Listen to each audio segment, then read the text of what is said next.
Hey everyone, in this video I'll show you how to manage extensions in Safari on your Mac. If your browser feels cluttered, slow, or you just want more control over what extensions can do, this is something you should definitely know. Let's get started.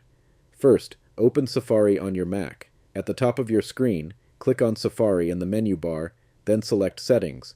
In the Settings window, click on the Extensions tab. Here, you'll see all the extensions currently installed in Safari.